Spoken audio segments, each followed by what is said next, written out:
ಈಗ IPL ಅಲ್ಲಿ Hardik Pandya trade ಬಗ್ಗೆ ಹರಿದಾಡ್ತಾ ಇರೋ ರೂಮರ್ಸ್ ಎಲ್ಲ ನಿಮ್ಗೆ ಗೊತ್ತೇ ಇದೆ. ಆದ್ರೆ ಹಾರ್ದಿಕ್ ಪಾಂಡ್ಯ ಒಪ್ಪಿರೋ ರೀತಿ ಅನಿಸ್ತಾ ಇದೆ. ಅವರು ಕೆಲವೊಂದು ಡಿಮ್ಯಾಂಡ್ಸ್ ನ ಇಟ್ಟಿದ್ದಾರೆ ಫ್ರಾಂಚೈಸಿಗಳ ಮುಂದೆ.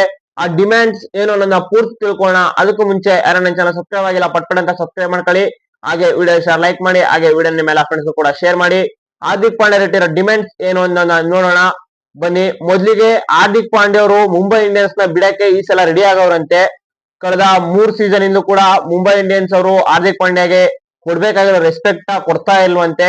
ಮತ್ತು ಅವರು ಕೂಡ ಮುಂಬೈ ಇಂಡಿಯನ್ಸ್ ಅವರು ಕೂಡ ಹಾರ್ದಿಕ್ ಪಾಂಡ್ಯನ ಟೀಮ್ ಇಂದ ಬಿಡಕ್ಕೆ ರೆಡಿ ಆಗಿದ್ದಾರಂತೆ.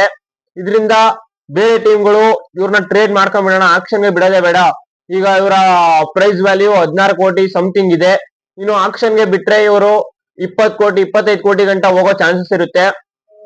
ಅಷ್ಟು ದುಡ್ಡನ್ನ ಅಲ್ಲಿ ಖರ್ಚು ಮಾಡೋದ್ರ ಬದಲು ಇಲ್ಲೇ ಟ್ರೇಡ್ ಮಾಡ್ಕೊಳ್ಳೋಣ ಅಂತ ಹಲವು ಟೀಮ್ಗಳು ಯೋಚನೆ ಮಾಡ್ತಾವಂತೆ.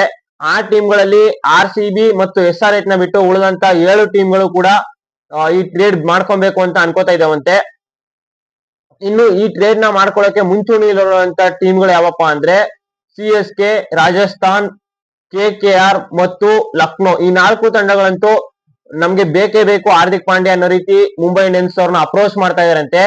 ಇನ್ನು GT ಮತ್ತು ಪಂಜಾಬ್ ಕಿಂಗ್ಸ್, ಡೆಲ್ಲಿ ಕ್ಯಾಪಿಟಲ್ಸ್ ಇವರು ಸಿಕ್ಕಿದ್ರೆ ಸಿಗ್ಲಿ ಅನ್ನೋ ರೀತಿ ಒಂದು ಟ್ರೈನ ಮಾಡ್ತಾ ಇದಾರಂತೆ. ಇನ್ನು GT ಅವರು ಹಾರ್ದಿಕ್ ಪಾಂಡ್ಯನ ತಗೊಳಕ್ಕೆ ಒಂಥರ ಎಫರ್ಟ್ ಆಗ್ತಾ ಇದಾರಂತೆ. ಇನ್ನು DC ಅವರು ಮತ್ತು PBKS ಅವರು ಸಿಕ್ಕಿದ್ರೆ ಒಂದ್ ಚಾನ್ಸ್ ನೋಡೋಣ ಅನ್ನೋ ರೀತಿ ಹಾರ್ದಿಕ್ ಪಾಂಡ್ಯ ಅವ್ರನ್ನ ಟ್ರೇಡ್ ಮಾಡ್ಕೊಳಕ್ ನೋಡ್ತಾ ಇದಾರೆ. ಇನ್ನು RCB ಮತ್ತು SRH ಯಾಕೆ ಬೇಡ ಅಂತ ಇದಾರೆ ಅಂದ್ರೆ ಅವ್ರ ಸ್ಕ್ವಾಡ್ ಈಗ ಆಲ್ರೆಡಿ ಕರೆಕ್ಟ್ ಆಗಿದೆ. ಈ ಸ್ಕ್ವಾಡ್ ನ ಅವರು ಕಳ್ಕೊಳಕ್ಕೆ ಇಷ್ಟಪಡಲ್ಲ. ಅದರಿಂದ ಅವರು ಹಾರ್ದಿಕ್ ಪಾಂಡ್ಯರ್ನ ಬೇಡ ಅಂತ ಹೇಳ್ತಾ ಇದಾರೆ. ಇನ್ನು ಇಲ್ಲಿ ನೋಡೋದಾದ್ರೆ CSK ಅವರು ಮತ್ತು KKR ಅವರು ಲಾಸ್ಟ್ ಸೀಸನ್ ಅಷ್ಟು ಹೇಳ್ಕೊಳ್ಳೋ ರೀತಿ ಪರ್ಫಾರ್ಮೆನ್ಸ್ ನ ಕೊಟ್ಟೇ ಇಲ್ಲ. ಅದರಿಂದ 2 ತಂಡಗಳು ಈ ಸಲ ದೊಡ್ಡ ದೊಡ್ಡ ಪ್ಲೇಯರ್ಸ್ ನೇ ಆಕ್ಷನ್ ಗೆ ಬಿಡ್ತಾರೆ ಟೀಮ್ ಇಂದ.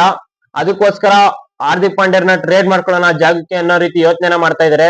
ಈ ಟೀಮ್ಗೆ ಹಾರ್ದಿಕ್ ಪಾಂಡ್ಯ CSK ಮತ್ತು KKR ಟೀಮ್ಗೆ ಹಾರ್ದಿಕ್ ಪಾಂಡ್ಯನ ಅವಶ್ಯಕತೆ ತುಂಬಾ ಇದೆ. ಅದರಿಂದ ಇವ್ 2 ಟೀಮ್ಗಳು ತುಂಬಾ ಪೈಪೋಟಿನ ಕೊಡ್ತಾ ಇದಾವೆ. ಇನ್ನು ಲಕ್ನೋದವರು ಈಗ ರಿಷಬ್ ಪಂತ್ ಅವ್ರನ್ನ 15 ಕೋಟಿಗೆ ಟ್ರೇಡ್ ಮಾಡಿ 12 ಕೋಟಿನ ಉಳಿಸ್ಕೊಂಡಿದ್ದಾರೆ. ಮತ್ತು ಇನ್ನು ಕೆಲವೊಂದಷ್ಟು ಪ್ಲೇಯರ್ಸ್ ಮಯಾಂಕ್ ಯಾದವ್ ಆಗಿರ್ಬೋದು, ಇನ್ನು ಸ್ವಲ್ಪ ಪ್ಲೇಯರ್ಸ್ ನ ಆಕ್ಷನ್ ಗೆ ಬಿಡ್ಬೇಕು ಅಂತ ಅನ್ಕೊಂಡಿದಾರಂತೆ. ಅದರಿಂದ ಆಕ್ಷನ್ ಗೆ ಬಿಟ್ಟು ಅವ್ರನ್ನ ಕಡಿಮೆ ಪ್ರೈಸ್ ಗೆ ತಗೊಬಹುದು. ಇಲ್ಲಿ ಈ ನಡುವೆ ನಾವು ಚಾನ್ಸ್ ಸಿಕ್ಕಿದ್ರೆ ಒಂದು ಹಾರ್ದಿಕ್ ಪಾಂಡ್ಯನ ಎತ್ತಾಕೊಂಡ್ಬಿಡೋಣ ಅನ್ನೋ ರೀತಿ ಲಕ್ನೋದವರು ಯೋಚನೆ ಮಾಡ್ತಾವಂತೆ. ಇನ್ನು ಗುಜರಾತ್ ಅವರು ಕೂಡ ಹಾರ್ದಿಕ್ ಪಾಂಡ್ಯ ಬೇಕೇ ಬೇಕು ನಮ್ಗೆ ಅನ್ನೋ ರೀತಿ ಅಪ್ರೋಚ್ ಮಾಡ್ತಾ ಇದಾರಂತೆ ಮುಂಬೈ ಇಂಡಿಯನ್ಸ್ ನ, ಮತ್ತೆ ನಮ್ ಟೀಮ್ಗೆ ಬನ್ನಿ ಅಂತ. ಇಷ್ಟೆಲ್ಲದ್ರ ನಡುವೆ ಎಲ್ಲಾ ಟೀಮ್ಗಳು ಮತ್ತು ಇನ್ನೊಂದು ಅಪ್ಡೇಟ್ಸ್ ಏನಪ್ಪಾ ಅಂದ್ರೆ ರಾಜಸ್ಥಾನದವರು ಯಶಸ್ವಿ ಜೈಸ್ವಾಲ್ ಅವ್ರನ್ನ ಬಿಡ್ಕೊಡಕ್ಕೆ ರೆಡಿ ಅವರಂತೆ ಹಾರ್ದಿಕ್ ಪಾಂಡ್ಯಗೋಸ್ಕರ. ಇದು ಒಂಥರ ಯಶಸ್ವಿ ಜೈಸ್ವಾಲ್ ರಾಜಸ್ಥಾನದಲ್ಲಿ ಚೆನ್ನಾಗಿ ಆಡ್ತಾ ಇದೆ. ಆದ್ರೆ ಹಾರ್ದಿಕ್ ಪಾಂಡ್ಯಗೋಸ್ಕರ ಯಶಸ್ವಿ ಜೈಸ್ವಾಲ್ನೇ ಬಿಡ್ಕೊಡಕ್ ರೆಡಿ ಇದ್ದಾರೆ ಅನ್ನೋ ಅಪ್ಡೇಟ್ಸ್ ಬರ್ತಾ ಇದೆ. ಇಷ್ಟು ಅಪ್ಡೇಟ್ ನಡುವೆ ಹಾರ್ದಿಕ್ ಪಾಂಡ್ಯರು ಕೂಡ ನಾನು ಬರ್ತೀನಿ ಅಂತ ಡೈರೆಕ್ಟ್ ಆಗಿ ಹೇಳ್ತಾ ಇಲ್ಲ, ಕೆಲವೊಂದು ಡಿಮ್ಯಾಂಡ್ಸ್ ಇಟ್ಟಿದ್ದಾರಂತೆ. ಏನಪ್ಪಾ ಅಂದ್ರೆ ಅವ್ರಿಗೆ ಕ್ಯಾಪ್ಟನ್ಸಿ ಬೇಕೇ ಬೇಕಂತೆ ಟೀಮ್ ಅಲ್ಲಿ. ನನಗೆ ಕ್ಯಾಪ್ಟನ್ ಕೊಟ್ರೆ ನಾನು ಬರ್ತೀನಿ ಅನ್ನೋ ರೀತಿ ಡಿಮ್ಯಾಂಡ್ಸ್ ನ ಹಾರ್ದಿಕ್ ಪಾಂಡ್ಯ ಇಟ್ಟಾರಂತೆ.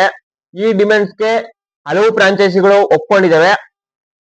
ಇನ್ನು GT ಫ್ರಾಂಚೈಸಿ ಒಪ್ಕೊಳ್ಳಕ್ಕೆ ಸ್ವಲ್ಪ ಹಿಂದೆ ಮುಂದೆ ನೋಡ್ತಾ ಇದಂತೆ. ಏನಕ್ಕೆ ಶುಭ್ಮನ್ ಗಿಲ್ ಅವರು ಕ್ಯಾಪ್ಟನ್ ಆಗಿ ಲಾಸ್ಟ್ 2 ಸೀಸನ್ ಅಲ್ಲಿ ಪ್ಲೇಯರ್ಸ್ ಗೆ ತಂದಿದ್ದಾರೆ. ಅದೇ ರೀತಿ ಫೈನಲ್ ಗೂ ಕೂಡ ಕರ್ಕ ಬಂದಿದ್ದಾರೆ ಈ ಸೀಸನ್. ಗುಜರಾತ್ ನ ಚೆನ್ನಾಗಿ ಲೀಡ್ ಮಾಡ್ತಾ ಇದ್ದಾರೆ ಶುಭ್ಮನ್ ಗಿಲ್ ಅವರು. ಇಲ್ಲಿ ಗುಜರಾತ್ ಅವರು ಬಿಡ್ಕೊಡಕ್ ರೆಡಿ ಇಲ್ಲ. ಇನ್ನು ಪಂಜಾಬ್ ಕಿಂಗ್ಸ್ ಅವರು ಶ್ರೇಯಸ್ ಕ್ಯಾಪ್ಟನ್ ಬಿಡ್ಕೊಡಕ್ ರೆಡಿ ಇಲ್ಲರಿಂದ ಹಿಂದೆ ಸರಿತಾ ಇದಾರಂತೆ. ಇನ್ನು ನೆಕ್ಸ್ಟ್ ಬರ್ತಾ ಇರೋ ಅಪ್ಡೇಟ್ಸ್ ಏನಪ್ಪಾ ಅಂದ್ರೆ KKR ಮತ್ತು CSK ಅವರು ಕ್ಯಾಪ್ಟನ್ಸಿನ ಕೊಡ್ತೀವಿ ಬನ್ನಿ, ನಾವು ನಿಮ್ಗೆ ಕ್ಯಾಪ್ಟನ್ ಕೊಟ್ಟೆ ಕೊಡ್ತೀವಿ ಬನ್ನಿ ಅನ್ನೋ ಅಪ್ರೋಚ್ ನ ಮಾಡ್ತಾ ಇದಾರಂತೆ. ಇನ್ನು ರಾಜಸ್ಥಾನದವರು ಸ್ವಲ್ಪ ಯೋಚನೆ ಮಾಡ್ತಾರಂತೆ ರಿಯಾನ್ ಪರಾಗ್ ಅವ್ರನ್ನ ಬಿಡೋದು ಬೇಡವೋ. ರಿಯಾನ್ ಪರಾಗ್ ಅವರು ಒಂದ್ ಮಟ್ಟಿಗೆ ಮಾಡಿದ್ದಾರೆ ಅನ್ನೋ ರೀತಿ. ಅದರಿಂದ CSK ಮತ್ತು KKR LSG ಅವರು ಮಿಚೆಲ್ ಮಾರ್ಷ್ ನ ಕ್ಯಾಪ್ಟನ್ ಮಾಡ್ಬೇಕು ಅಂತ ಯೋಚನೆ ಮಾಡಿದಂತೆ. ಆದ್ರೆ ಇಲ್ಲಿ ಮತ್ತೆ ಹಾರ್ದಿಕ್ ಪಾಂಡ್ಯ ಕ್ಯಾಪ್ಟನ್ಸಿ ಬೇಕು ಅಂತ ಕೇಳ್ತಾರೋದ್ರಿಂದ ಇವರು ಕೊಡೋದೋ ಬೇಡವೋ ಅನ್ನೋ ರೀತಿ ಹಾರ್ದಿಕ್ ಪಾಂಡ್ಯ ಅವ್ರನ್ನ ಯೋಚನೆ ಮಾಡ್ತಾರಂತೆ. ಒಂಥರ ನೋಡಿದ್ರೆ ಹಾರ್ದಿಕ್ ಪಾಂಡ್ಯ ಇಟ್ಟಿರೋ ಡಿಮ್ಯಾಂಡ್ ಚೆನ್ನಾಗೇ ಇದೆ, ಕ್ಯಾಪ್ಟನ್ಸಿ ಬೇಕು ಅಂತ. ಇನ್ನು KKR ಮತ್ತು CSK 2 ಟೀಮ್ಗಳು ಕ್ಯಾಪ್ಟನ್ಸಿನ ಕೊಡ್ತೀವಿ ಬನ್ನಿ ನಮ್ ಟೀಮ್ಗೆ ಅನ್ನೋ ರೀತಿ ಅಪ್ರೋಚ್ ಮಾಡ್ತಾ ಇದಾವೆ ಅಂತ ಹಾರ್ದಿಕ್ ಪಾಂಡ್ಯರ್ಗೆ. ಹಾರ್ದಿಕ್ ಪಾಂಡ್ಯರು ಯಾವ ಟೀಮ್ಗೆ ಹೋದ್ರೆ ಸರಿ ಇರುತ್ತೆ ಅನ್ನೋದ ಕಮೆಂಟ್ ಮಾಡಿ. Thank you guys.